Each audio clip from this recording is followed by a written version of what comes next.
Hello students. सो आज के इस वीडियो में mainly we are going to study about the different types of magnetic materials. Okay, so based on the behaviour of magnetic materials का जो behaviour होता है इन external magnetic field, अगर वो मटेरियल्स को एक एक्सटर्नल मैग्नेटिक फील्ड में रखोगे तो वो जो बिहेवियर शो करेगा, depending on that Faraday gave classification of 3 types. Faraday ने क्या किया, जो मैग्नेटिक मटेरियल्स होता है उसको 3 कैटेगरी में डिवाइड किया। किसके ऊपर बेस्ड करके? Based on the behaviour shown by them when they are placed in the external magnetic field. And what are the 3 types of magnetic materials और the classification that Faraday gave? They are diamagnetic, paramagnetic and ferromagnetic. Okay, so we can say that based on that behavior, okay, magnetic materials are classified into 3 categories. What are they? Diamagnetic, ferromagnetic and paramagnetic. Now how to identify, और पहले हम लोग देख लेते हैं definition wise basic ये क्या है। अगर एक एक्सटर्नल मैग्नेटिक फील्ड, ये पकड़ लो कोई एक सब्सटेंस है, मुझको मालूम नहीं ये डायमैग्नेटिक है, पैरामैग्नेटिक है या फिर ये फेरोमैग्नेटिक है, तो मैंने इसको एक्सटर्नल मैग्नेटिक फील्ड पे रख दिया। जैसे ही इसको मैग्नेटिक फील्ड पे रखोगे ये क्या होगा? ये मैग्नेटाइज होगा, है कि नहीं? इसमें मैग्नेटाइजेशन का जो प्रॉपर्टी है वो डेवलप होना शुरू होगा। ये मैग्नेटाइजेशन का प्रॉपर्टी किस लिए डेवलप हो रहा है? क्योंकि मैंने इसको मैग्नेटिक फील्ड में रखा। तो ये मैग्नेटिक फील्ड को हम लोग क्या बोलते हैं? Magnetising field. ओके, इस मैग्नेटिक फील्ड को हम लोग मैग्नेटाइजिंग फील्ड भी बोलते हैं। Okay, so the type of substances that develops feeble magnetization. What do you mean by feeble? F-E-E-B-L-E. feeble मतलब होता है very weak, बहुत ही कम। Okay, so the type of substances that develops feeble magnetization, okay, in a direction opposite to the magnetizing field are called diamagnetic substance. Note कर लेना, ऐसा substance जिसको, ठीक है, अगर मैग्नेटिक फील्ड में रखोगे तो उसमें जो मैग्नेटाइजेशन डेवलप होगा बहुत कम होगा, और जो मैग्नेटाइजेशन डेवलप होगा वो opposite to the magnetising field में होगा डायरेक्शन। तो ऐसे सब्सटेंस को हम लोग बोलते हैं diamagnetic substance. Okay, the type of substances that develops feeble magnetisation but in the direction of magnetising field are called paramagnetic substances. That means इसको जब मैग्नेटिक फील्ड पे रखोगे इसमें जो मैग्नेटाइजेशन डेवलप होगा अभी कम ही होगा, फीबल ही होगा, बट इसका direction will be same along the direction of the magnetic field. Okay, magnetising field. Third, the type of substances that develops very strong magnetisation and in the direction of the magnetising field are called ferromagnetic substances. यहाँ पे direction same होगा in the direction of magnetising field, लेकिन जो magnetisation develop होगा वो बहुत ज्यादा strong होगा, तो उसको हम लोग बोलते हैं फेरोमैग्नेटिज्म। तो डेफिनेशन वाइज डाया हो गया जिसमें feeble magnetisation opposite to the field, para जिसमें feeble magnetisation in the direction of the field, and ferro जिसमें strong magnetisation in the direction of the magnetising field. Okay, clear? तो चलो, अभी ये exam में बहुत ही इंपॉर्टेंट क्वेश्चन है, बहुत आता है ये, ठीक है?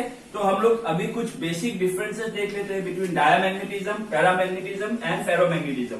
ओके, और diamagnetic substances, paramagnetic substances, ferromagnetic substances. Substance हो गया डायमैग्नेटिक, पैरामैग्नेटिक, फेरोमैग्नेटिक, और वो लोग जो मैग्नेटिज्म एग्जिबिट करता है, शो करता है, वो हो गया डायमैग्नेटिज्म, पैरामैग्नेटिज्म, फेरोमैग्नेटिज्म। तो अभी हम लोग सब्सटेंस के बीच में डिफरेंस देख लेते हैं। सो अगर एक मैग्नेट लोगे, पकड़ लो ये एक सब्सटेंस है, इसको रख दिया और तुमने एक मैग्नेट लेके आया, अगर वो मैग्नेट ये सब्सटेंस को रिपेल करेगा लेकिन वीकली, फीबली, ओके, तो वो सब्सटेंस क्या होगा? Diamagnetic. They are weakly repelled by magnets. Para, they are weakly attracted by magnets. अगर एक सब्सटेंस के सामने मैग्नेट लाओगे वो उसको अट्रैक्ट करेगा लेकिन वेरी फीबली, वेरी वीकली, तो वो क्या होगा? Paramagnetic substance.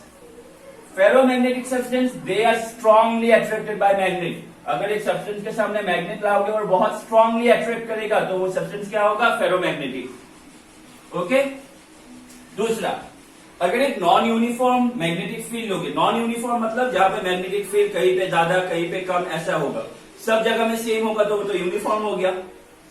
एक नॉन यूनिफॉर्म मैग्नेटिक फील्ड में जो डायमैग्नेटिक सब्सटेंस है उसका टेंडेंसी क्या रहेगा? Tends to move from stronger to weak part slowly. जो मैग्नेटिक फील्ड होगा उसका स्ट्रॉन्गर पार्ट से वीकर पार्ट्स में मूव करने का टेंडेंसी रहेगा स्लोली, ये हो गया diamagnetic. In non uniform magnetic field tends to move from weaker to stronger part slowly, ये हो गया स्ट्रॉन्गर से वीक पार्ट में मूव करने का टेंडेंसी, इसका टेंडेंसी रहेगा वीकर से स्ट्रॉन्गर पार्ट में मूव करने का slowly. In non uniform magnetic field tends to move quickly from weaker to stronger part. अगर नॉन यूनिफॉर्म मैग्नेटिक फील्ड में इसको रखोगे तो इसका टेंडेंसी होगा कि ये बहुत जल्दी वीकर से स्ट्रॉन्गर पार्ट्स में मूव करे, तो इसको हम लोग बोलते हैं फेरोमैग्नेटिक, ये हो गया पैरामैग्नेटिक, ये हो गया डायमैग्नेटिक। तीसरा देखो, डायमैग्नेटिक सब्सटेंस या तो सॉलिड हो सकता है, या तो लिक्विड या फिर गैस। सिमिलरली पैरामैग्नेटिक भी सॉलिड, लिक्विड या फिर क्या हो सकता है, गैस। बट जो फेरोमैग्नेटिक होता है वो नॉर्मली सिर्फ सॉलिड्स होता है। ठीक है, तो ये पहला 3 बेसिक डिफरेंस लिख लो, मैं और दे रहा हूं इसके बाद। ठीक है,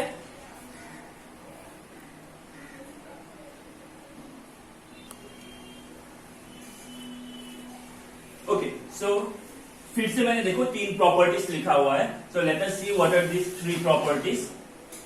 सो if you take a diamagnetic substance, generally देखो मैंने यहाँ पे क्योंकि मैंने छोटा छोटा करके लिखा है, जब तुम लोग लिखोगे प्रॉपर्ली लिखना। हाँ, मैंने लिखा है if freely suspended, you have to write if a diamagnetic rod is freely suspended, if a paramagnetic rod is freely suspended, if a ferromagnetic rod is freely suspended. Okay, so if you suspend the diamagnetic rod freely, उसका tendency होता है, या फिर वो not tendency, वो अपने आप को अलाइन करता है perpendicular to the field.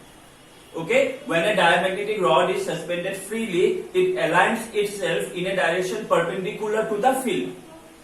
Similarly, if a paramagnetic rod is suspended freely, it aligns itself parallel to the direction of the field.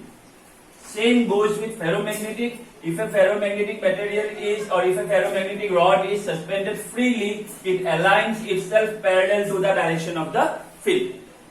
Okay? Now यहाँ पे आ गया एक इंपॉर्टेंट प्रॉपर्टी, देखो। ठीक है, तो यहाँ पे हम लोगों ने क्या किया, एक एक्सटर्नल मैग्नेटिक फील्ड लिया। ओके, तो ये जो एक्सटर्नल मैग्नेटिक फील्ड है, जिसपे जब ये सब्सटेंस को रखोगे ये मैग्नेटाइज होगा, तो इसको हम लोगों ने क्या बोला था, मैग्नेटाइजिंग फील्ड। तो ये नॉर्थ पोल और ये साउथ पोल मैग्नेट का।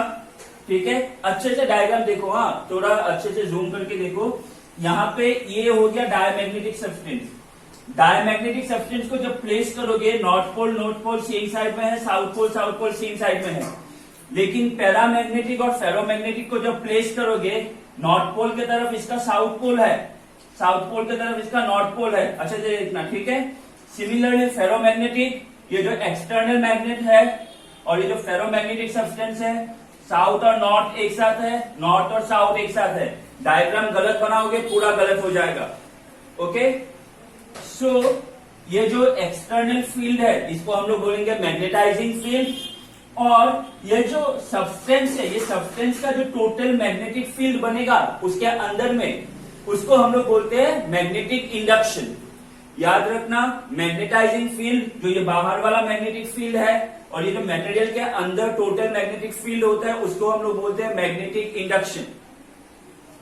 तो यहां पे जैसे ही एक मैग्नेटिक फील्ड में, एक्सटर्नल मैग्नेटिक फील्ड में एक डायमैग्नेटिक सब्सटेंस को रखोगे, जो मैग्नेटिक फील्ड लाइंस है ना, जो मैग्नेटिक फील्ड लाइंस है वो क्या करता है, वो ट्राई करेगा जो इस सब्सटेंस में से पास नहीं होके उसके आसपास से गुजर जाए। देखो ये लाइन ऐसे भी जा सकता था, इसके थ्रू पास हो सकता था, लेकिन इसने क्या किया, it tends to move away from the diamagnetic substance. Okay, it tends to move away from the diamagnetic substance and prefer to pass through air, क्योंकि इसके चारों तरफ हम लोगों ने कंसीडर किया अगर एयर है, and prefers to pass through the air rather to pass through the material। ये मैग्नेटिक फील्ड लाइंस का टेंडेंसी क्या होगा, जब मैं आसपास हवा में से गुजर जाऊं लेकिन मैं ये मटेरियल में से पास नहीं होऊंगा। ठीक है, तो हम लोग बोल सकते हैं ये क्या हो रहा है, रिपेल हो रहा है। ये जो मैग्नेटिक फील्ड लाइंस है ये इस डायमैग्नेटिक सब्सटेंस के साथ रिपेल कर रहा है, इसलिए मूव अवे हो रहा है। ठीक है, in this case the magnetic induction, ये magnetic induction is less than the magnetising field, मतलब मैग्नेटाइजिंग फील्ड से इसका वैल्यू कम होगा. Okay, the magnetic induction is less than the magnetising field. Clear?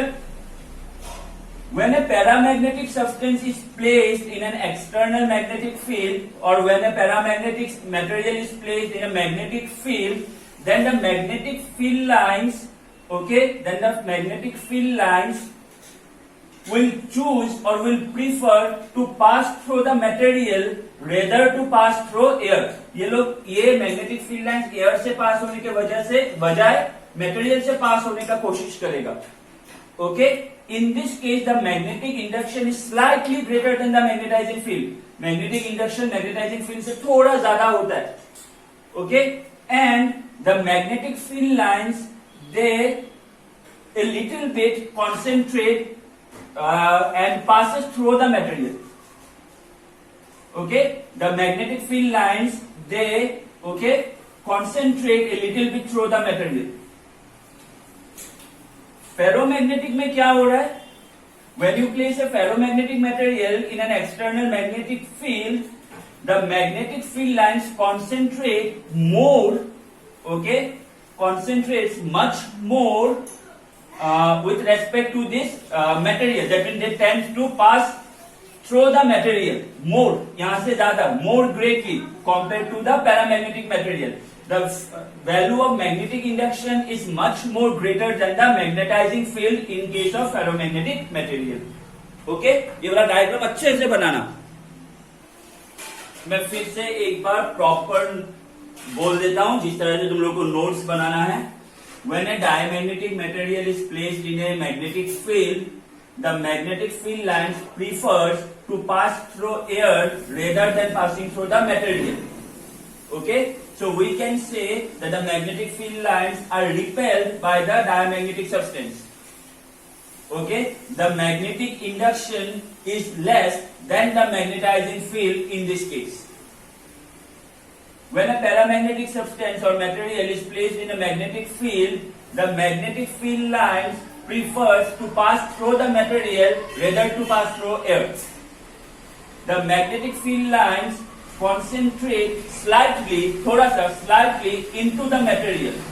The value of magnetic induction here is a little bit greater than the magnetizing field.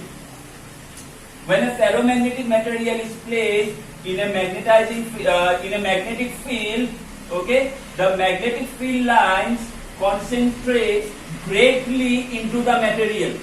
The value of magnetic induction is much more than the magnetizing field in this case.